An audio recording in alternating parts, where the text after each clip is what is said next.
And the next morning, very early, Governor Shapiro appeared at a microphone, and he talked as a father, as a husband, and as a citizen in ways that were incredibly moving to many people.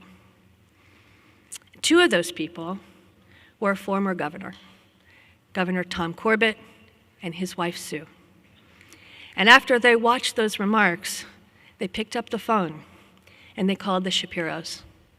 And they said, we would like to convene all of the former governors of Pennsylvania to stand in solidarity with you and to raise the money to fix that house.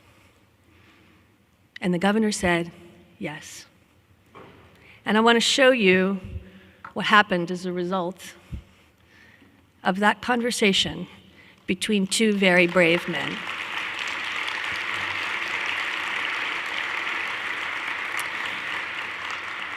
For those of you who are not familiar with Pennsylvania politics, you may not realize all of the people in that photograph, but they are the family of Governor Thornburgh, the family of Governor Casey, Governor Ridge, Governor Schweiker, Governor Rendell, Governor Corbett, Governor Wolf.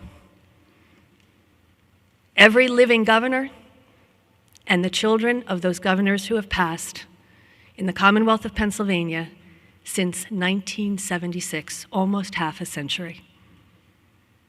And every single one of those people and their families stepped up and said yes, and were there. And people from across the Commonwealth contributed money, sums large and small, to fix that house, because it's the people's house. And it is a house where men and women and children who have devoted themselves to the sacrifice of public service have slept. And it was such a privilege to stand in that room and to see this. And you may not have seen this picture before, because this wasn't a performative act. This wasn't a photo op. This was real, live men, women, and children coming together to support this family who had been attacked. And I don't have to tell you what parties all these governors were from, because it didn't matter. They were there to support this family. And so when we come to eradicate hate, and we say it takes one person to pick up the phone, another person to say yes, these two men embody the best of what we are, and these men and women in this picture embody the best of what we are. And they stood up and they did it. They've already done it. So when we as a country search for whether we can do it, we've already done it. We know how to do it. And so it is my particular honor and privilege to introduce the person who picked up the phone, the person who has been an integral supporter of Eradicate Hate since its inception, the 46th governor of the great state of Pennsylvania, Tom Corbett.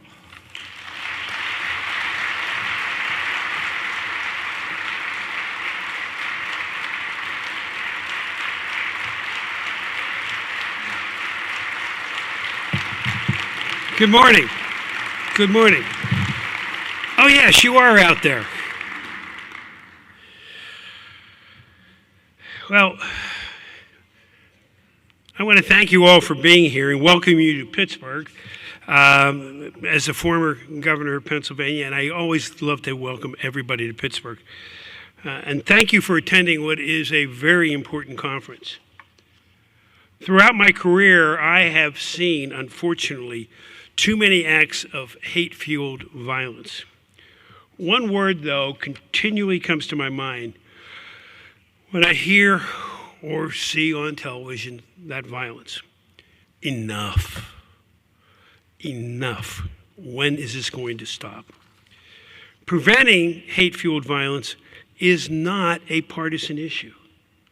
It is one that requires all of us around this country and around the world to work together. And events such as Eradicate Hate show that there is a real desire to forge a lasting change. Progress is possible if we do come together.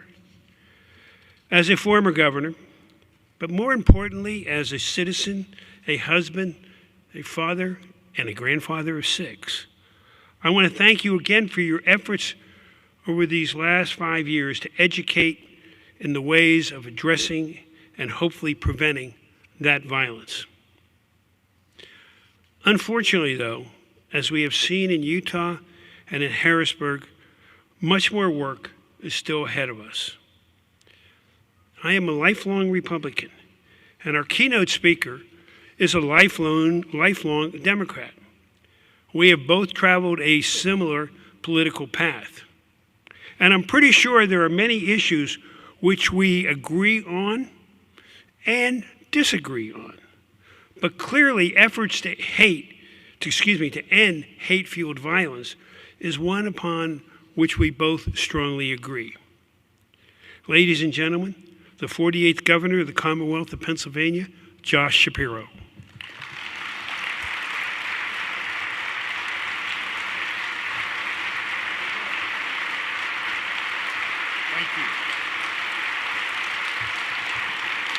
Thank you.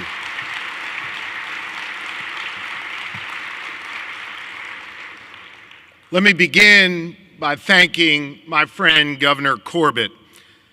You know, my family and I feel blessed to call the governor's residence in Harrisburg home. I know that Governor Corbett and Susan, well, I know they uniquely appreciate what an honor it is to be able to live there. Not only as governor, but with your family, with your children, with your grandchildren, and of course with your dogs. I believe as governors, we have a responsibility to take up the baton from those who came before us and carry it forward, to run a few more miles, to make our mark, and to leave this place we love just a little bit better than the way we found it. To further William Penn's vision from the 1680s that this, Pennsylvania, would be a place that would be warm and welcoming to all people, grounded in the freedom of religious expression, grounded in the freedom of speech. A place that no matter what you look like, where you come from, who you love or who you pray to, a place that you can call home. The governor's residence in Harrisburg is a physical embodiment of that commitment to carry on the legacy of this great Commonwealth and to move us forward. But on the night of April 13th, that governor's residence came under attack, as did our family. I woke up to a bang on the door. It was a state trooper telling us that there was a fire and we needed to evacuate immediately. Lori and I got up, grabbed our children, our dogs, our cousins, and all the nieces and nephews who were there and made our way out to safety. We ran out of the home as first responders ran in. Just hours before, we had gathered in the state dining room for our Seder to celebrate the first night of Passover in the very room that the arsonist broke into and set on fire. It was there that he launched Molotov cocktails and made his way through the governor's residence wielding a metal hammer that he later confessed he was going to use to kill me when he found me. Not only was my safety threatened, but my wife, our children, members of our extended family were all at risk. I thank God every day that we were able to evacuate safely, that no one was physically injured, or worse yet, killed, that all the staff who worked at the residence, the brave police and firefighters and first responders who ran toward danger were okay. But understand, that doesn't mean that the attack hasn't left emotional scars. I can attest to that, especially as a father to 4 children, knowing that my life choices put them at risk. Violence in all forms is unacceptable. Political violence is particularly dangerous. Not only does it seek to injure, maim, or kill, it seeks to intimidate and terrorize and silence. I'm here today to tell you that I will not be deterred in my work on behalf of the good people of Pennsylvania, and I sure as heck will not be silenced.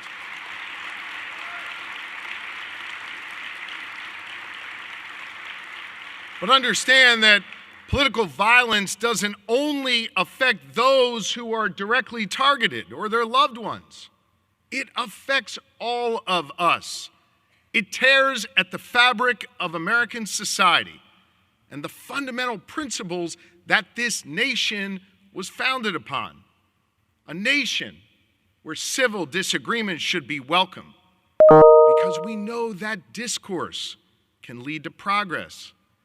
That is how we perfect our union. And that is what we've done over the last 2.5 centuries. We understand that when you hear speech you disagree with, the answer to that is more speech, not violence.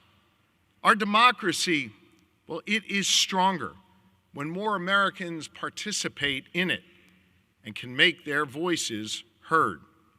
But unfortunately, political violence and the hate that fuels it has become far too common in our society. Think of it. In just the last year or so, we saw it in a field in Butler, Pennsylvania with the attempted assassination of President Donald Trump. We saw it on the streets of New York City with the killing of the United Healthcare CEO, the suspect captured in Altoona, Pennsylvania. We saw it in the middle of the night in suburban Minnesota when an assassin took the life of Melissa Hortman, the former Speaker of their state house, and her husband, Mark. And yes, we saw it last week in Utah with the assassination of Charlie Kirk. Different places, different people, different perspectives, but one common thread: people using violence to settle political differences. Hear me on this. Leaders have a responsibility to speak and act with moral.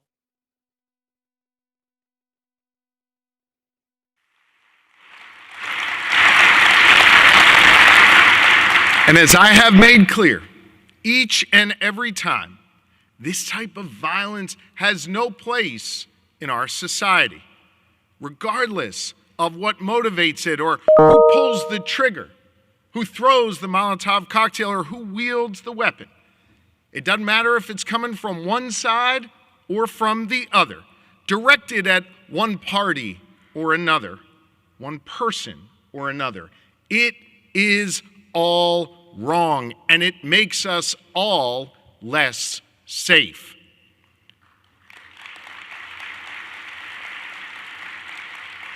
During moments like this, I believe we have a responsibility to be clear and unequivocal in calling out all forms of political violence and making clear it is all wrong. That shouldn't be hard to do. Unfortunately, some, from the dark corners of the internet all the way to the Oval Office, want to cherry pick which instances of political violence they want to condemn.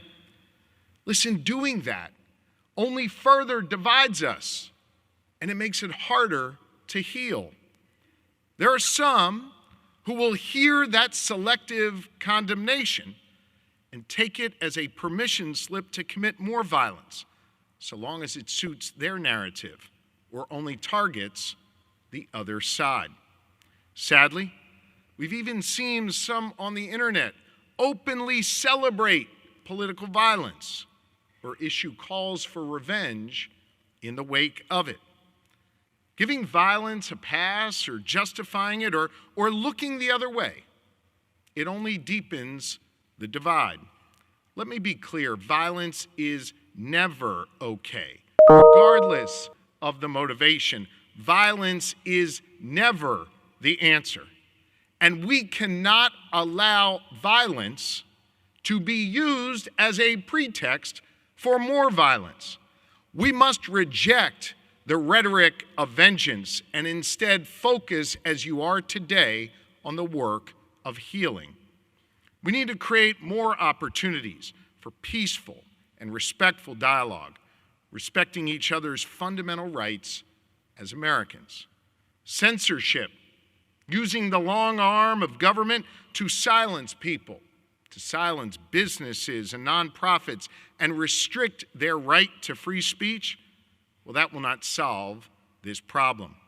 Prosecuting constitutionally protected speech will only further erode our freedoms and deepen the mistrust. That is un-American. There is a better way. There is a better way. And that better way is the Pennsylvania way. In Pennsylvania, we have shown a path forward. This gathering is an example of that. After the attack on the governor's residence, I want you to know our family was lifted up by the prayers and blessings and messages of support that we received in the wake of that traumatic event. Those prayers wrapped around us and protected us. I am a prayerful person. I pray every day. But I can tell you, I never felt the strength of other people's prayers being put on me until that moment. Every living former governor and first family reached out to express their horror, to check in on us, to pray for us, and to ask what they could do for us. So my wife, Lori, our First Lady, and I invited them to the residence to rededicate ourselves to upholding our Commonwealth's foundational values and to pledge our shared commitment to the residence's future as a place of community and as a place of resilience. Governors Wolf and Corbett, Rendell, Schweiker, and Ridge, they were all there with our former First Ladies, as were members of the Thornburg and Casey families. You know who else was there? Laura Ellsworth was there, the co-founder of this summit. She asked me that evening to be here with all of you today, and I'm grateful for this invitation to speak to you, and I'm thankful to her for her strength and her leadership. More than a half of century of Pennsylvania leadership was represented in that photo you saw earlier, was represented on that day. They are Democrats and they are Republicans, leaders of different generations and from different parts of our Commonwealth. But they were united in speaking and acting with moral clarity, making clear that hatred and violence has no place here in Pennsylvania. Pennsylvania leaders from different parties speaking with one voice to reject the dark cycle of violence and instead bring light. We'll never know, but perhaps the words they shared, the mere fact that they gathered together, stopped other hate-filled or hate-inspired actions and brought down the temperature of a nervous Commonwealth. In the words of William Penn, we were an example to the nations, one that I think would make William Penn quite proud. But it's not just former governors or first families who showed us the way. It was the people of Pennsylvania who did that work. I want to share one such story with all of you. After the attack, our children wanted to do something for the firefighters who rushed in toward danger as we left towards safety. They wanted to make them a meal and be able to thank them for what they did. We served lunch to the firefighters from Harrisburg Fire Company and the area companies that responded to try and make sure we were safe. And after we served them lunch and made a point to shake the hands of each of the firefighters and get to know them, an elderly man named John Wordle, an 82-year-old Christian chaplain from the North Penn Township Fire Department, came up to Lori and me and gave us a letter signed by each member of their department. He then asked me to turn the letter over, this beautifully typewritten letter signed by every member of the fire department. He asked me to turn it over, and I did. And on the back was his handwriting. And he said to me that he wrote a prayer that was most important to him in his life on the back and wanted me to have it. It's from the book of Numbers, chapter 6. The Lord bless you and keep you, he wrote. The Lord make his face shine upon you and be gracious to you. The Lord turn his face toward you and give you peace. I wept when I read that prayer that he wrote. I called Lori over, and we embraced this 82-year-old chaplain. It was a prayer, of course, of comfort, a prayer to make sure that we are watched over by God, and a prayer known to me as the priestly blessing. What you may not know, and what Chaplain Wordle certainly did not know, is that it's also the prayer I recite over our 4 children nightly. Simech Elohim k'Ephraim v'hi Menashe, v'rech Adonai v'yishmerecha, Ya'er Adonai panav elecha v'chunecha, Yisa Adonai panav elecha v'yasem lecha shalom. I put my hands on my children's head when I say that each night. Those are words of healing, and they're words of hopefulness to me. And they are also words that again remind us of our shared humanity. Chaplain Wordle and I could not be more different in life. Different generations, different walks of life. Heck, we probably vote for different people come election time. Yet we were bound by that same portion of Scripture, a portion of hopefulness and healing and protection. It's a recognition that there is more that binds us together than divides us as Americans, no matter what those who stoke division would want to have us believe. Words are important, but we also need action, and I know you know that. It's one of the principal reasons why you're here today. We need to make sure people are safe here in Pennsylvania and all across America, safe to exercise their fundamental rights and freedoms, whether they're debating on a college campus, praying at a synagogue or church, or spending time at home with loved ones. We've done a lot of that work in my administration, helping fund more than 1,500 more police officers across our Commonwealth, driving out $15 million to churches and synagogues and mosques and other nonprofits to keep them and their members safe. Hiring more cops and strengthening our buildings, it helps, but it's not the whole solution. We have to do more. We need to address the hate that is spreading online and give our children the tools to be able to address it. I want you to know, as parents, this is especially important to Lori and me. In fact, Lori had the idea of asking the Pennsylvania Department of Education to create a digital literacy toolkit that teachers and parents can use to help our children navigate online. I don't care whether our kids take a position on the political left or on the political right, but I do care that they're able to discern fact from fiction online.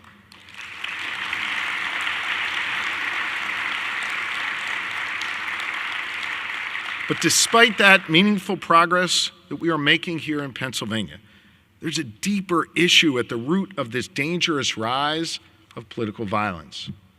Too many people don't believe that our institutions and the people in them can solve problems anymore. They feel alone, ignored, shut out by a government that isn't working for them. This is particularly true of younger Americans. They feel unseen. They feel unheard. They feel unheard in the halls of government. They feel unheard in our elections, in the media, in our nonprofits, our businesses, and within the law. Frustrated by a lack of progress and consumed by this feeling of hopelessness, they find refuge, often in the dark corners of the internet, where righteous frustration is taken advantage of and used to foment hate.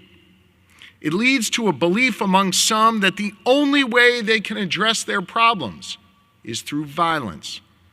They find online those who glorify violence and urge it on. What starts with cowardice keystrokes too often ends up with a trigger being pulled in our communities.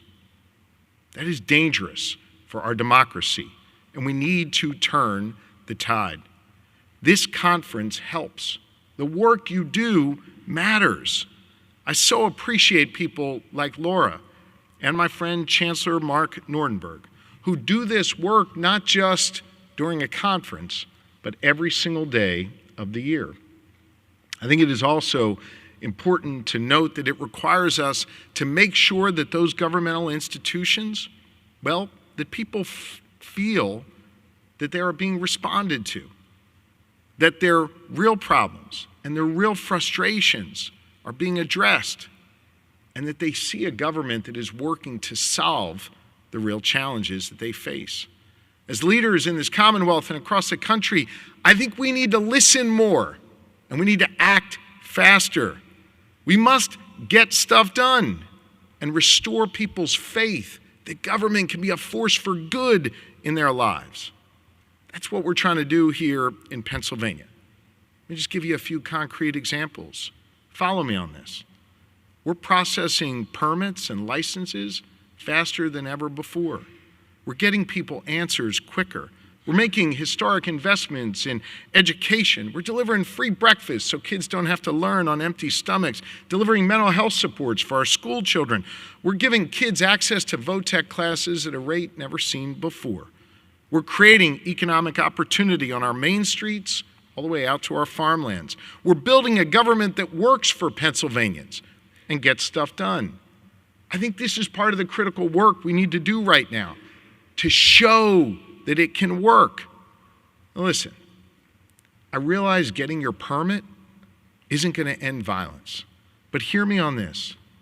Maybe, just maybe, for the one time that person, that small business owner, that individual needs their government, that one time, they get an answer, and it's quick, and it's what they were looking for, and they walk away from that experience with just a little more faith that the system is there for them, that the system's not trying to hold them down, but actually is there to work for them. I think that's part of helping turn this tide, of repairing our institutions and showing that they can still work, that we can still get stuff done here in America. We can do big things. We can solve people's problems. We have to get stuff done. We have to be able to see our common humanity. We have to reject the forces that are trying to pull us apart in person and online. We need to get back to something that I learned right here in Pittsburgh, at the corner of Forbes and Murray, the night after 11 of our precious souls were taken from us while they prayed on Shabbat morning. When I joined hundreds of you and our neighbors coming together in that light, cool mist of that October evening, holding hands, locking arms, singing and praying together, comforting one another, declaring that night with one voice that we would not let hate or bigotry or anti-Semitism permeate or further infect this loving community. Jews and Christians, Muslims, black, white, Asian, Latino, we all stood together. We all declared that. A cross-section of the entire community was here, grieving together, but also finding strength in one another. It was the people here on those streets of Pittsburgh who proclaimed that night and continued to proclaim to this day that we are stronger than hate. We are stronger than hate.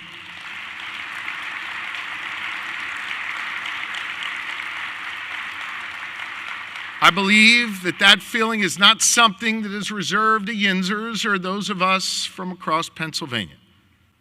I believe that in America, we are stronger than hate. But I also believe in America that this work doesn't just fall to others. It falls to each and every one of us. I serve as your governor, and I'm committed to a life of public service because of how my family raised me and what my faith has taught me. My faith has taught me that no one is required to complete the task, but neither are we free to refrain from it. That means that each of us has a responsibility to get off the sidelines, get in the game, and do our part. I know you understand that. I know you feel that as well. One of our former neighbors in this community understood it as well when Fred Rogers once famously said, "Look for the helpers." I look around this room and I see all of you, the ones who show up, the ones who speak up, and the ones who stand up to hate. You are showing all of us here in Pittsburgh, throughout Pennsylvania, and throughout the United States, you are showing us the way. You are those helpers that Mr. Rogers spoke about.